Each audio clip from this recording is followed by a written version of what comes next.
en esta mañana yo no sé si voy a ser breve, no sé si voy a ser extenso. Usted prepárese para cualquier cosa. Pero hace quizás semanas, entonces puede ser meses, continuamente en mi mente, yo no sé, los que tienen la bendición de predicar la palabra de Dios y los que escriben canciones, por lo general siempre el título de la canción o del mensaje le llega primero. Y tenía dándome vueltas en mi mente ese título de ese mensaje, y había pasado mucho tiempo y no me había sentado a poderlo desarrollar hasta que Rafi hace una semana atrás me dijo que compartiera, y entonces saqué tiempo para trabajar con esto, y yo espero que esta palabra sea una palabra que pueda calar en nuestros corazones, porque ¿sabe algo? Nosotros tenemos que entender que toda la Escritura, todo lo que está en la Escritura, de alguna manera se relaciona conmigo. Quizás no directamente, pero de alguna manera hay algo que yo puedo aprender de eso. Hay algo que puede producir hasta cambios en mi vida, porque la palabra de Dios tiene como fin eso. No es una historia para que tú te la aprendas de memoria y la puedas recitar. Es algo que tú lo tienes que añorar dentro de tu corazón y preguntarle a Dios, ¿qué tú me quieres decir a mí con esto?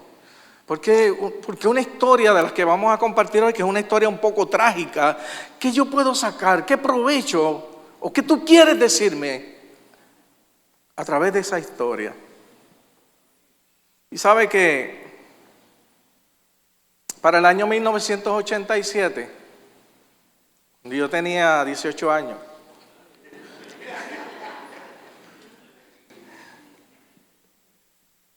en ese año se hizo la primera prueba de ADN, donde a través de la sangre se podía descubrir la paternidad de una persona o la maternidad de una persona. También se utilizó el ADN para procesos investigativos, donde había que descubrir un crimen, un asesinato, y a través de la sangre que ese asesino dejaba o que la víctima también tenía, podían identificar tanto la víctima como al victimario. O sea,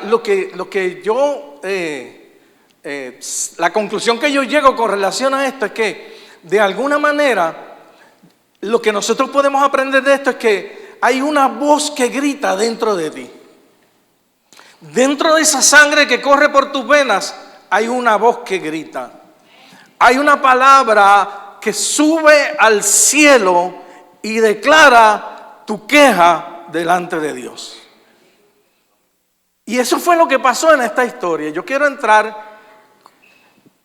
que vayas conmigo a Génesis capítulo 4, del verso 3 al 11. Quiero leer los 11 textos para que usted tenga una idea de algo que ya yo sé que muchos de ustedes han escuchado. Pero yo espero poder aportar algo más a través de esta historia a la vida tuya, y no solamente a la vida tuya, sino a la vida mía, para cómo yo poder entonces conocer más el plan de Dios y la voz de Dios para mi vida. Dice Génesis capítulo 4, versos 3 al 11. Y aconteció que en el transcurrir del tiempo, que Caín trajo del fruto de la tierra una ofrenda a Jehová, y Abel también de los primogénitos de sus ovejas y de su grosura. Y miró Jehová con agrado a Abel y a su ofrenda. Y enfatícense en eso, porque Dios no está mirando solamente la ofrenda, Dios está mirando también al ofrendante. De hecho, lo más importante no es la ofrenda, lo más importante es el ofrendante. Dios no va a enfocarse tanto en el valor de tu ofrenda. Dios se va a enfocar en el valor de tu corazón cuando traes la ofrenda. Mas no miró con agrado a Caín y a su ofrenda. Y se ensañó Caín en gran manera y decayó su semblante. Entonces Jehová dijo a Caín: ¿por qué te has ensañado y por qué ha decaído tu rostro? Mire, esta intervención de Dios tiene como fin darle una advertencia a Caín para que no hiciera lo que ya en su corazón él había determinado hacer. Porque siempre que salte a tu corazón una semilla de maldad, de alguna manera Dios se arreglará de hacerte una advertencia antes para que saques de tu corazón lo que el enemigo ha sembrado en él y no cometas el crimen, el delito o el pecado que ha saltado a tu corazón. Entonces Dios se acerca a él y dice: si bien hicieres, no serás exaltado. Si no hicieres el bien, el pecado está a la puerta. Con todo esto, a ti será su deseo y tú te señorearás de él. Lo que le está diciendo Dios es: el pecado está ahí, la tentación está ahí, pero ¿sabes algo? Dentro de ti hay un poder que es más fuerte que el pecado, que puede evitar que tú cometas el pecado que vas a cometer. O sea, que lo que quiere decir es que después que lo cometas, ya no hay justificación, ya no hay culpables, ya no puedes añadir a nadie más en el error que cometiste o que cometí.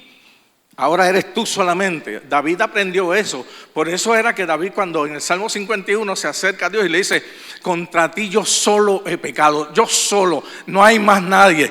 Ni hubo tentación, no hubo tentadores, no hay nadie, no incluyas más nadie. Yo solamente, un corazón verdaderamente arrepentido, reconoce.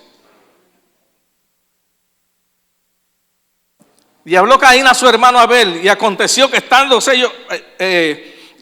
ellos en el campo, Caín se levantó contra su hermano Abel y le mató. Y Jehová dijo a Caín: ¿dónde está Abel tu hermano? ¿Sabría Dios dónde estaba?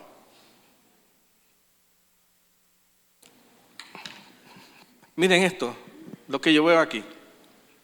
Antes de cometer el pecado, Dios le advierte para que no lo cometa. Después de cometer el pecado, Dios le pregunta con la intención de que él se derrame y se derrita delante de Dios y pida perdón por lo que hizo. Y Dios estaba dispuesto a perdonarlo.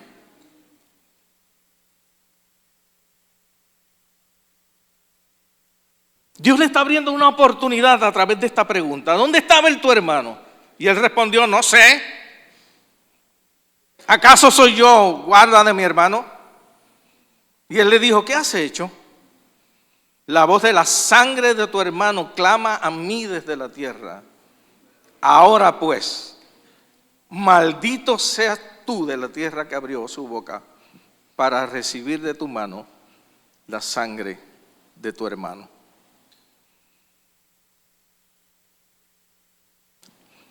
La maravillosa gracia de Dios siempre ha estado al alcance y a disposición del ser humano. Desde el mismo momento en que el hombre cae, la gracia de Dios está ahí, la misericordia de Dios está ahí, el poder de Dios para restaurar está ahí. Pero Dios entonces, en esa misericordia, le concede al ser humano la oportunidad de acercarse a Él. El ofendido anda buscando al ofensor para que el ofensor pueda acercarse al ofendido. ¿Se parece a nosotros eso?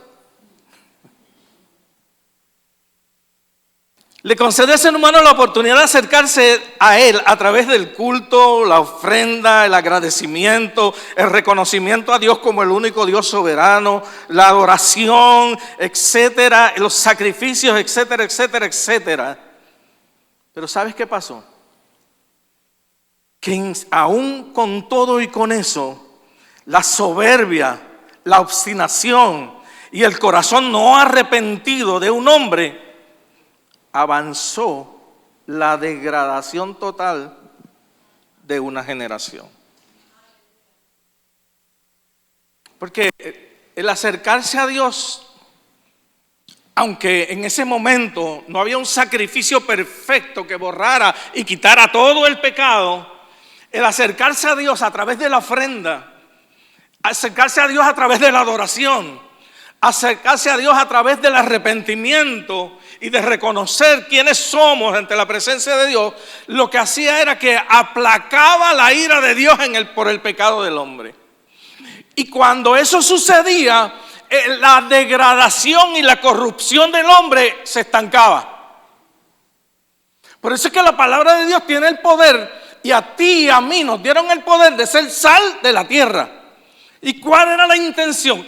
Que nosotros tuviéramos el poder de, aunque la humanidad continuara en su pecado, no hubiera llegado la humanidad al nivel de corrupción en que ha llegado ahora.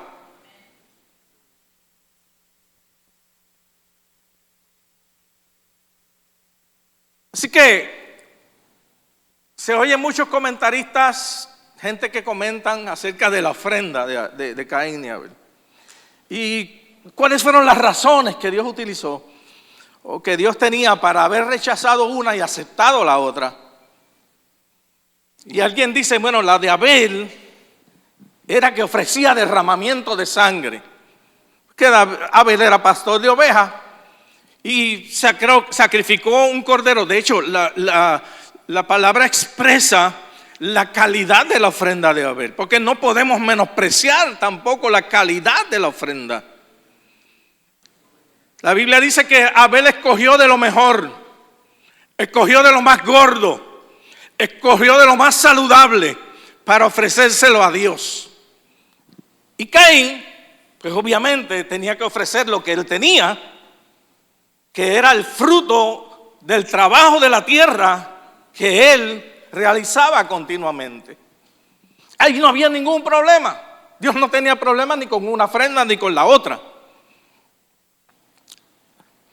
Pero la ofrenda de Abel ofrecía derramamiento de sangre, la de Caín no. Eso es lo que dicen algunos comentaristas, de los cuales yo no estoy totalmente de acuerdo. La de Abel tenía mayor valor económico y la de Caín no.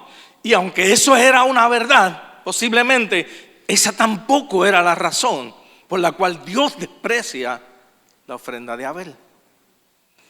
Entonces, ¿por qué yo digo esto? Porque precisamente, hablando del Salmo 51, mire, vaya conmigo al Salmo 51, versos 16 y 17, lo que Dios dice. O lo que el salmista expresa en el Salmo 51, que es ese salmo del quebrantamiento, ese es el salmo del arrepentimiento de David por su pecado. Mira lo que David le dice a Dios. Porque tú no quieres sacrificio que yo lo daría. O sea, le está diciendo a Dios, yo tengo todos los animales que puedo ofrecer. Los tengo disponibles. Todos los que tú quieras. Pero tú no quieres ninguno de ellos. Por lo tanto, la ofrenda no era tan importante entonces. Había algo que era más importante que la ofrenda. Y es algo que tú y yo tenemos que tener conciencia de eso a la hora de entregar a Dios aquello que aparentemente entregamos. Porque ¿sabe algo? Ni tú ni yo nunca le damos nada a Dios. Nosotros lo único que hacemos es que le devolvemos. Y como nos resistimos a veces, ¿verdad? Pero eso es otra cosa. Los sacrificios de Dios son el espíritu quebrantado. Al corazón contrito y humillado no despreciarás tú, oh Dios. O sea, Dios no estaba esperando de David ninguna de los sacrificios que él podía dar. Él lo quería a él. Él quería su corazón. ¿Sabes que cuando Dios le pide a Abraham que sacrifique a su hijo, Ya Dios tenía la agenda, ya Dios tenía todo seteado. Ese hijo no iba a sufrir ni una herida ni nada.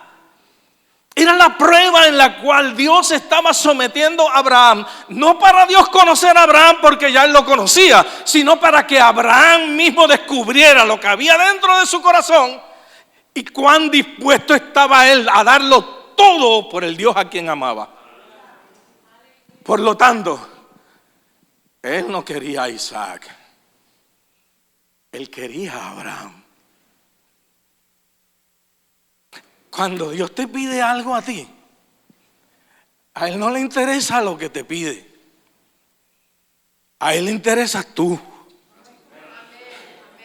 Es a ti a quien busca. Porque a fin de cuentas Él no tiene necesidad de nada. Él es soberano, Él lo tiene todo. Él lo único que ha perdido es tu corazón y mi corazón. Y Él está tratando de reconquistarlo a través de la ofrenda, de la entrega y de los sacrificios que nosotros hacemos. Así que en esta mañana tú puedes darle a Él todo lo que hay delante de ti. Pero si resistes tu corazón no le has dado nada.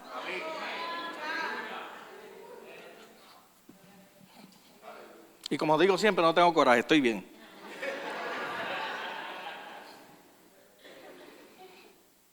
¿Sabes por qué? Porque es más fácil dar lo que tengo que dar lo que soy. Yo me puedo, de hecho, miren, el enemigo conocía al ser humano. ¿Y sabes lo que le dice cuando va a presentarse con los hijos de Dios a hablarle de Job? Le dije, después que él trató de que Job blasfemara y Job perdió toda su propiedad y todo, el enemigo dijo, tócalo. Piel por piel dará al hombre todo lo que tiene. Y eso en muchas ocasiones en algunos seres humanos es cierto. Después que a mí no me pase nada, que se pierda todo.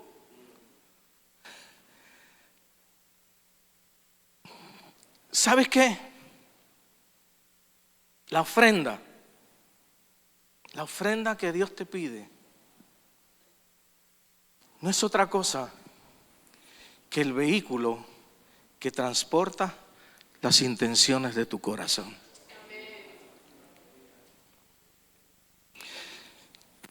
Lo voy a repetir porque lo tengo escrito, si no ya se me hubiera olvidado. Cuando la ofrenda es solamente el vehículo que transporta las intenciones de tu corazón. Cuando tú cantas, la canción no es lo importante. La canción es la intención que lleva tu canción. Cuando predicas, la predicación es importante, pero no es tan importante como la intención que hay en tu corazón cuando transmites la palabra. Cuando la intención tuya es reconocer quién tú eres, y en la medida que tú vas reconociendo quién tú eres, también reconoces quién es Él, entonces Dios se agrada. Entonces Dios envía fuego y quema la ofrenda.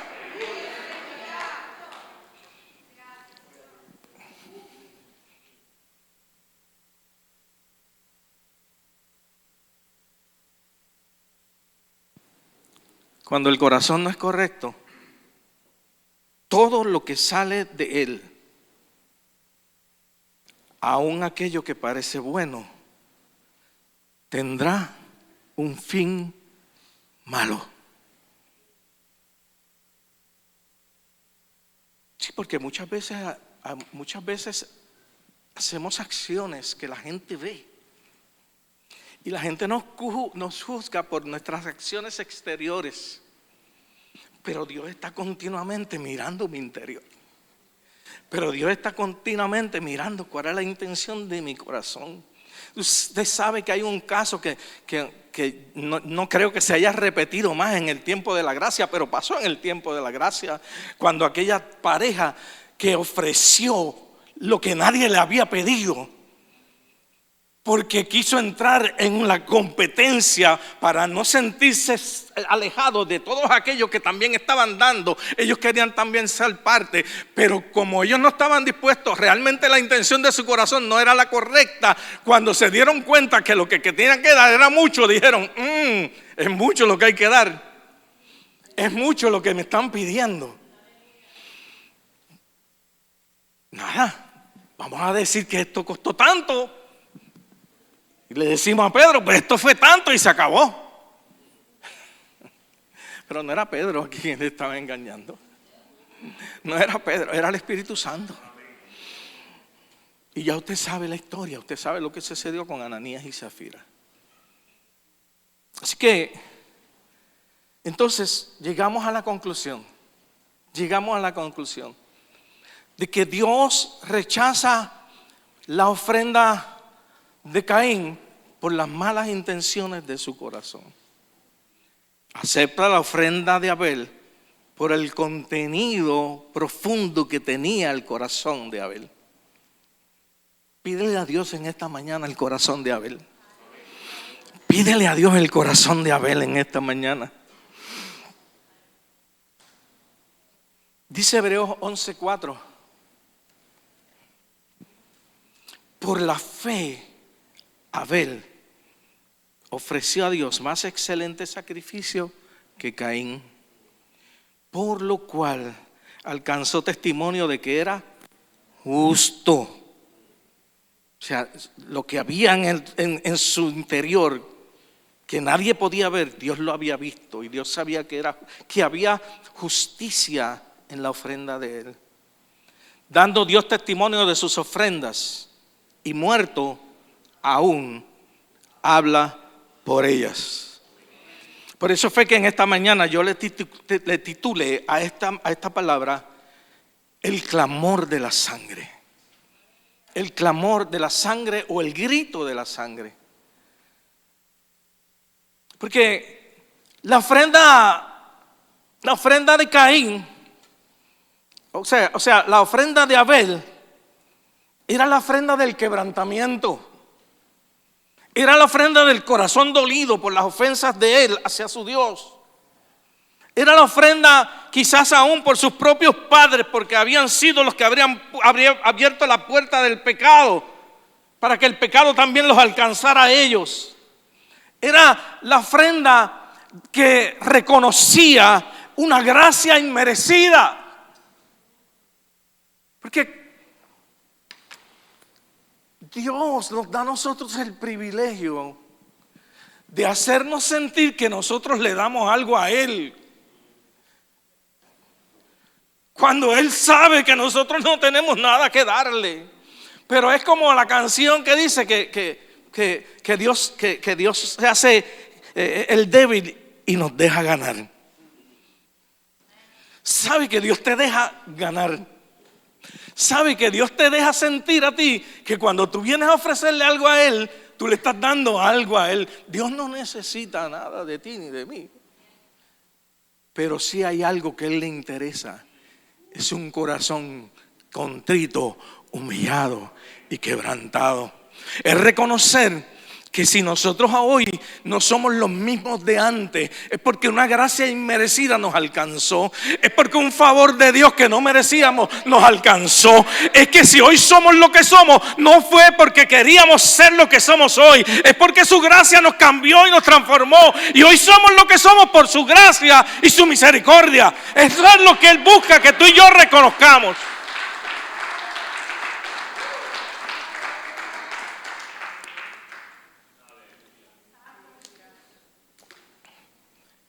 La ofrenda de Abel era la ofrenda del arrepentimiento por los pecados.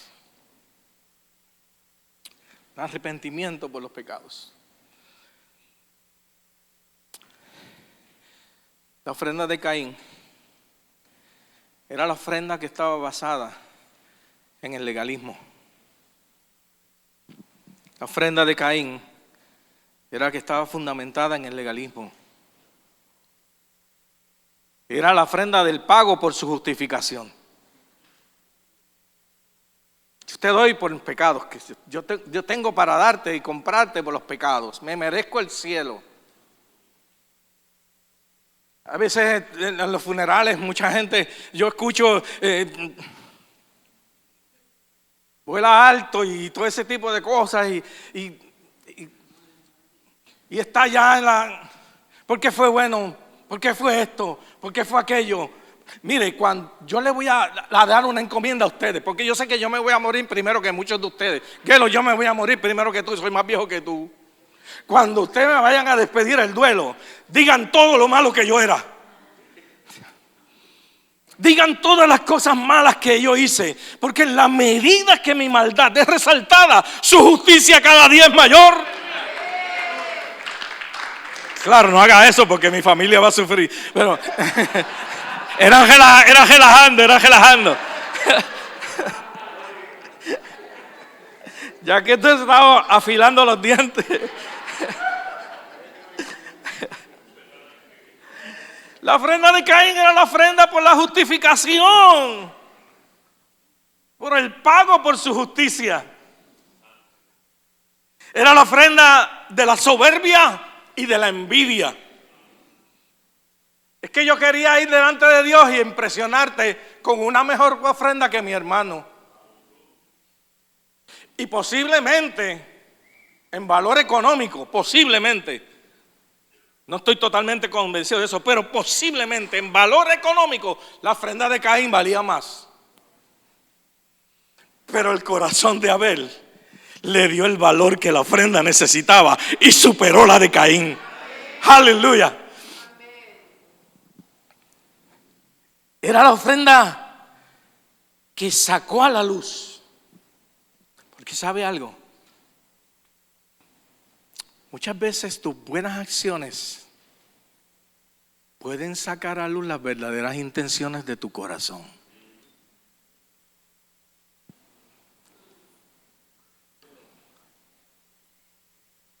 Lo tengo escrito también.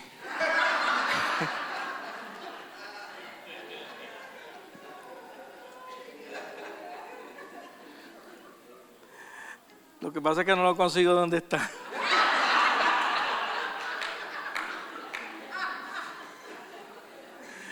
Muchas veces tus buenas ofrendas van a cargar y a manifestar la intención verdadera de tu corazón. Y es por eso que Dios no mira la ofrenda. Y es por eso que Dios te va a mirar a ti. Así que si tú crees que el proceso de ofrendar y de dar y de entregarte a Él es tan fácil como tú piensas, créeme, analízate primero, mírate por dentro, analiza y examina tu corazón. ¿Cómo está tu corazón cuando te presentas a la presencia de Dios a traer lo que tú quieres darle a Él?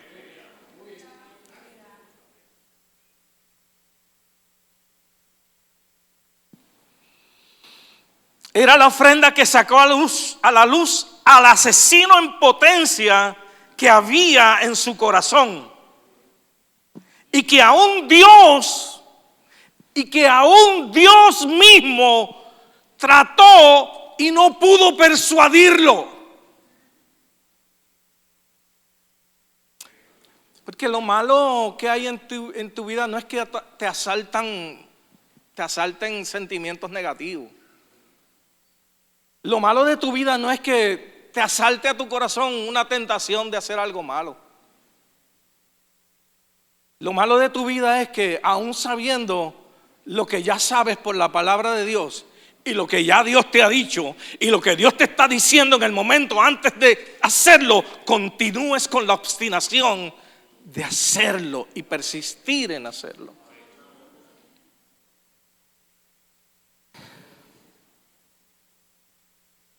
Esta es buena.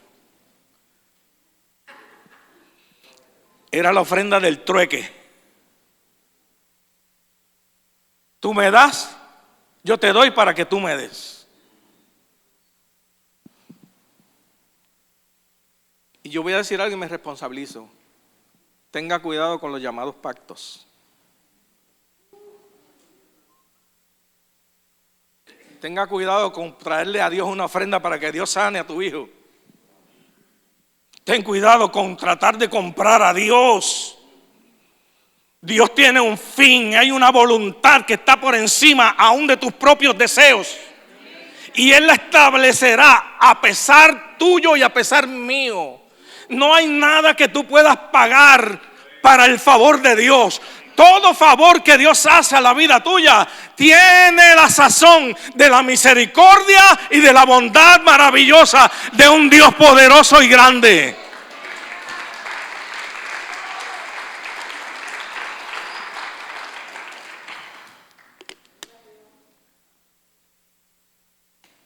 Ya estoy terminando. Se supone que usted diga,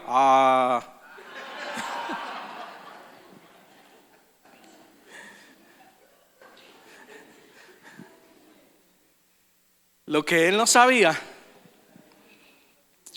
porque aún sabiendo, mire hasta donde el pecado ciega la conciencia de una persona.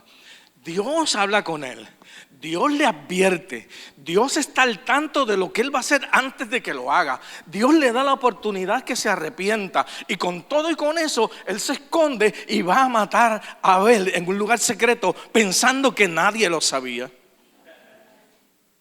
Ahora yo me voy al extremo. Yo quiero pensar que Dios tampoco se había dado cuenta.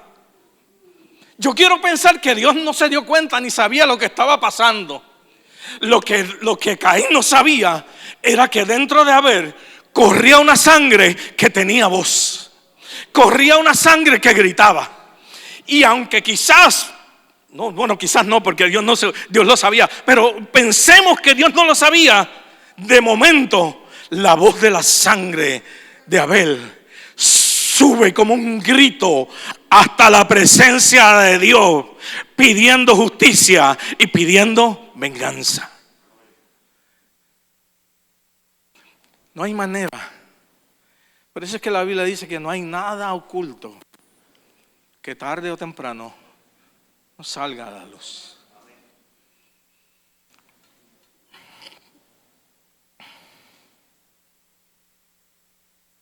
Caín tuvo la oportunidad y no lo hizo. Terminó desterrado, echado lejos de la presencia de Dios, huyendo y sin esperanzas, cargando en su conciencia la culpa del pecado por el cual nunca se había arrepentido. Mire, este hombre era este individuo era tan cínico que aún después de haber cometido el crimen que comete, Dios lo llama a cuenta.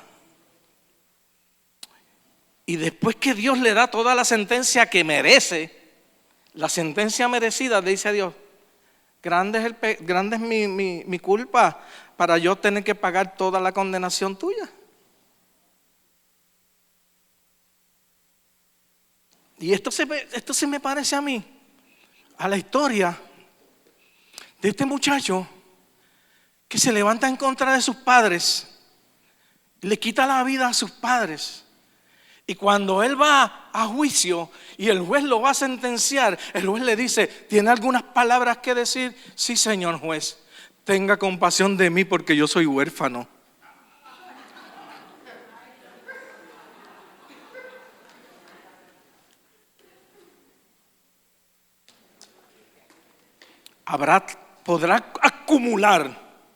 Podrá acumular un corazón tanto cinismo.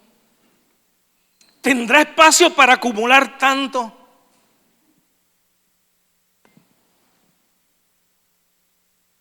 Tú y yo estamos expuestos a tantas cosas. Tú y yo tenemos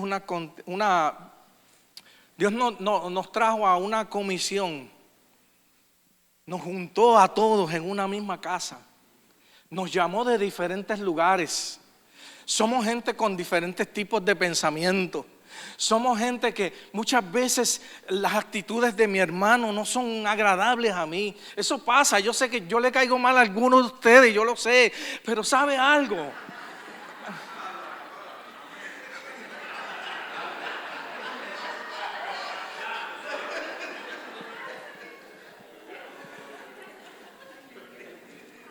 Papá te dice que no le gusta mi forma de caminar, pero es que no puedo caminar de otra manera.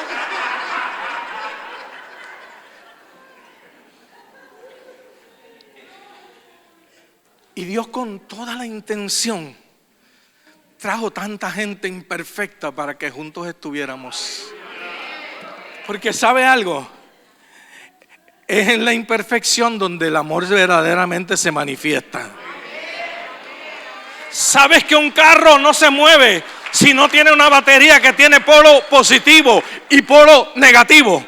Así que tanto Edgar como yo somos los partícipes del engranaje de que la iglesia funcione. De la misma manera que tú, de la misma manera que todos los que estamos aquí. Tú no tienes que cambiar totalmente tu vida. Tú puedes seguir siendo el mismo.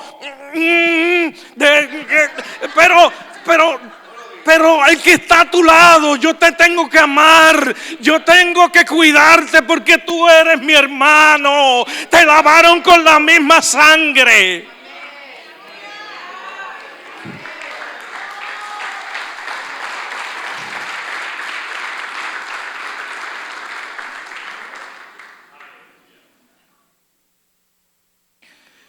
Después de analizar todo esto, entonces pienso yo, que yo pienso,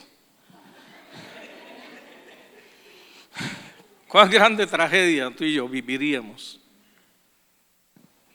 si el clamor de la sangre de las víctimas que tú y yo hemos dejado en nuestro paso todavía sonara a los oídos de Dios.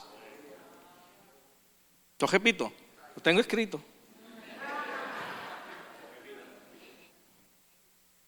Cuán grande tragedia tú y yo viviríamos. No te hagas el bueno, no te hagas el bueno. Cuán grande tragedia viviríamos nosotros si el clamor de la sangre de las víctimas que de una forma u otra hemos lastimado en nuestro paso, y entre comillas, porque se puede matar de diferentes maneras. Se matan nombres, se matan reputaciones. De hecho, Jesús en el tiempo de la gracia elevó el concepto a un nivel más alto y dijo: cualquiera que se enoja contra su hermano, cualquiera que llama fatuo, cualquiera que llama necio a su hermano, es culpable y merecedor de juicio y de condenación. Claro, estas palabras están un poco suavizadas, pero lo que está diciendo es cualquiera que denigra, cualquiera que insulta, cualquiera que desacredita a un hermano es culpable de juicio. Así que hoy es un día que tú no debes. Yo no he terminado todavía, no diga. Todavía hoy es un día que antes de salir de esa puerta, tú deberías arreglar tu corazón si necesitas arreglarlo. Tú necesitas en esta mañana reflexionar qué tú le estás trayendo a Dios. ¿Cuál es la ofrenda que tú le llevas al que te ama y al que te salvó?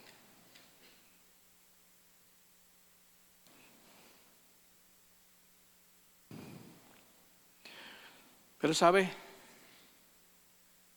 En Dios siempre hay una esperanza. En Dios siempre hay una nueva oportunidad. Yo he experimentado las nuevas oportunidades de Dios. 1, 2, 3, 4, 5, 6. Se me han olvidado. Muchas veces. Y sé que no debo ofenderle más, pero si sucediera, sé que se abrirá una nueva oportunidad para mí. Gloria a Dios por Jesucristo. Que cuando Dios escucha, o cuando el grito de Abel quiere subir a los oídos de Dios, hay una sangre que grita muy fuerte. Hay una sangre que ahoga el grito de Abel. Hay una sangre que ahoga el grito de tus víctimas y de las mías, pidiendo compasión, pidiendo perdón, pidiendo misericordia e intercediendo por ti y por mí, aunque no lo merezcamos.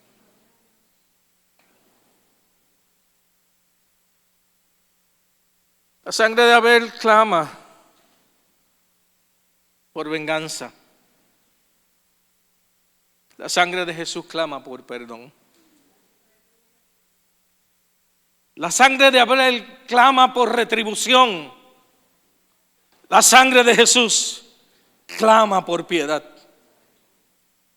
La sangre de Abel nos grita, nos quita el derecho de heredar.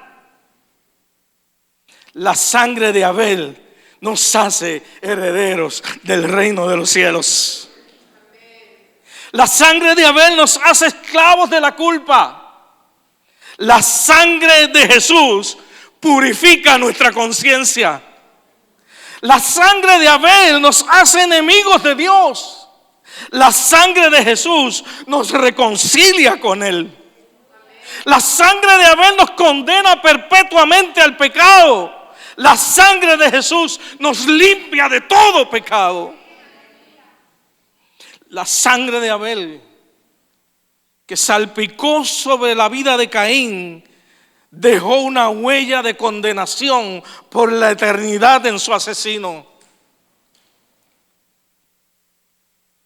La sangre de Jesús, que salpicó sobre sus verdugos cuando lo estaban matando, abrió para ellos mismos una oportunidad para ser perdonados. Dios.